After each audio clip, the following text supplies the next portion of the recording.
દર્શક મિત્રો, SD news Gujarati channel પર આપનું સ્વાગત છે અને હું આપની સાથે વૈશાલી પોબારુ કરીશું નજર આજના સમાચાર પર ભરૂચ એલસીબીએ દહેજના સંભેટી ગામ ખાતેથી 11 લાખના કેબલ ચોરીનો ભેદ ઉકેલી એક ઇસમની અંકલેશ્વરમાંથી ધરપકડ કરી કાયદેસરની કાર્યવાહી હાથ ધરી છે। ભરૂચ ક્રાઇમ બ્રાન્ચથી મળતી માહિતી મુજબ ભરૂચ ક્રાઇમ બ્રાન્ચનો સ્ટાફ ઉપલી અધિકારીઓની સૂચનાના અન્વયે અંકલેશ્વર વિસ્તારમાં પેટ્રોલિંગમાં હતો તે દરમિયાન બાતમી મળી હતી કે 1.5 મહિના પહેલા દહેજ નજીક આવેલ સંભેટી ગામ પાસે આવેલ 66 કેવી સબસ્ટેશન નજીક એવરેસ્ટ ફીડરમાં રોડની બાજુમાંથી કેબલ ચોરી થયા હતા।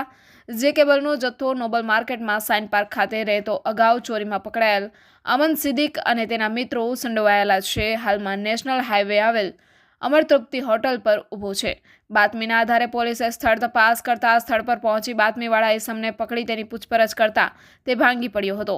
1.5 મહિના પહેલા પોતે તેમજ ઇમરાન અકબર મુનસી, રાહુલ, નૂર આલમ ખાન તથા જુબેર મળીને જુબેરના ટેમ્પો લઈ જઈ દહેજ સંભેટી ખાતેથી કટર વડે કેબલ કાપી ચોરીની ઘટનાને અંજામ આપ્યો હોવા સાથે અંસાર માર્કેટ ખાતે દિનેશ યાદવને વેચાણ કર્યું હોવાની કબૂલાત કરી હતી।